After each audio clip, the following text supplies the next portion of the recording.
एक साधु पूरी दुनिया की यात्रा करके भारत लौटे। एक दिन वे एक छोटे से राज्य के राजा के मेहमान बने।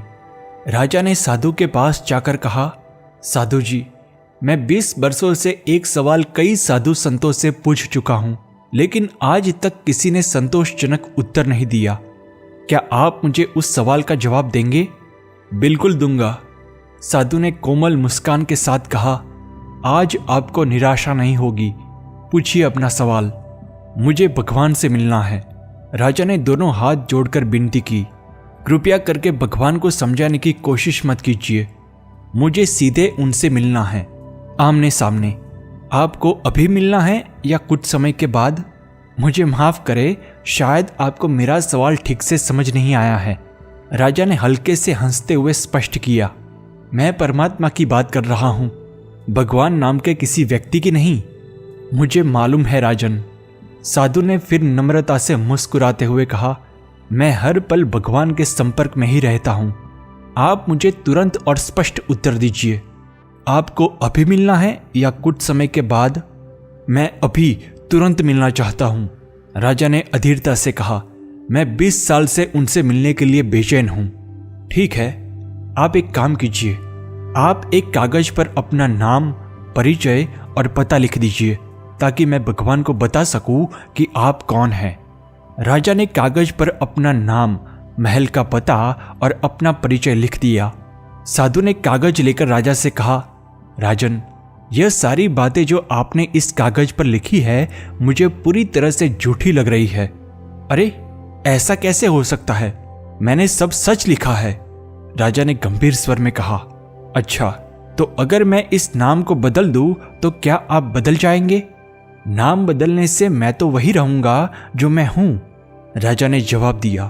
तो यह पक्का हो गया कि नाम आपका सही परिचय नहीं है, साधु ने कहा, क्योंकि नाम बदलने से आप नहीं बदलते। आज आप राजा हैं, कल आप राज्य के भिखारी बन जाए तो क्या आप बदल जाएंगे? नहीं, राजा ने कहा, राज्य छिन जाएगा, मैं भिखारी बन जाऊंगा, लेकिन मैं क्यों बदलूंगा? मैं वही रहूंगा जो अभी हूं। राजा रहते जो हूं वही भिखारी बनकर भी रहूंगा। तो यह भी तय हो गया कि राज्य आपका परिचय नहीं है, क्योंकि राज्य छिन जाने पर आप नहीं बदलते। साधु ने कहा, आपकी उम्र कितनी है? 40 वर्ष।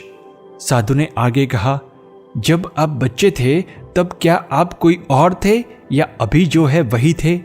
मैं जो अभी हूं वही था, राजा ने तुरंत जवाब दिया। उम्र बदलती है, शरीर बदलता है, लेकिन शरीर के अंदर जो चैतन्य तत्व बचपन में था वही आज भी मेरे भीतर है।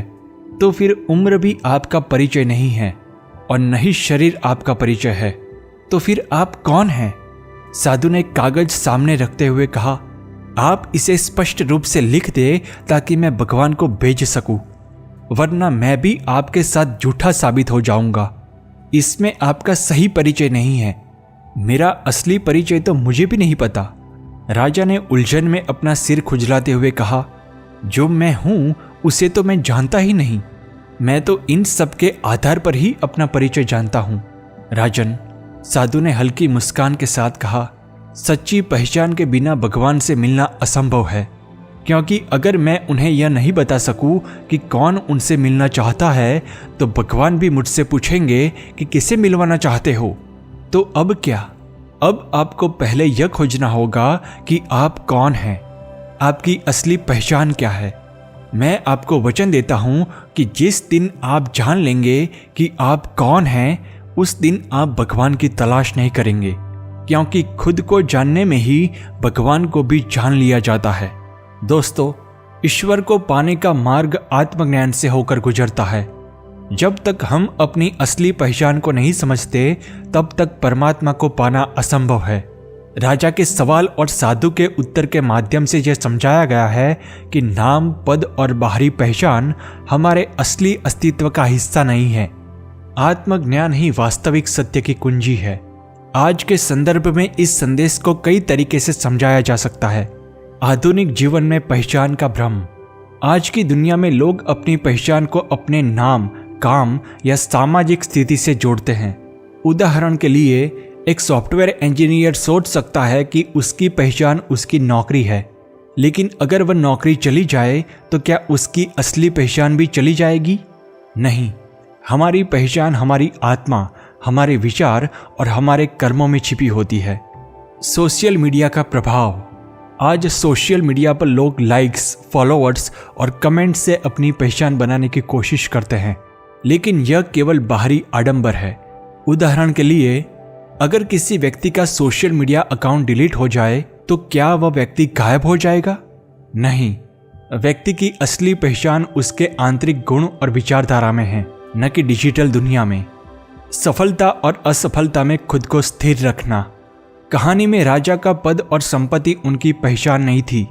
इसी तरह आज अगर कोई व्यवसायी अपने व्यापार में असफल हो जाए तो इसका मतलब यह नहीं कि उसकी असली पहचान खत्म हो गई।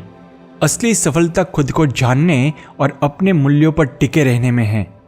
आध्यात्मिक दृष्टिकोण अपनाना। आज की भागदौड़ भरी जिंदगी में लोग भगवान की खोज मंदिरों, चर्चों और मस्जिद में करते हैं, लेकिन साधु ने यह बताया कि ईश्वर को पाने के लिए किसी बाहरी स्थान पर जाने की जरूरत नहीं है। आत्मा की शुद्धि और आत्मचिंतन से ही भगवान का साक्षात्कार होता है।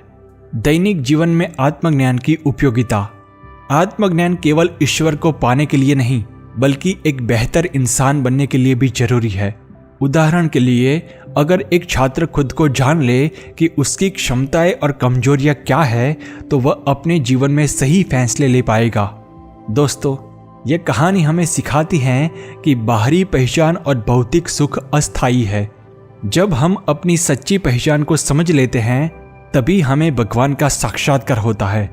यह संदेश आज के जीवन में भी उतना ही प्रासंगिक है जितना प्राचीन समय में था। खुद को जानने की यह यात्रा न केवल आध्यात्मिक रूप से हमें मजबूत बनाती है, बल्कि हमारे जीवन को अर्थपूर्ण भी बनाती है।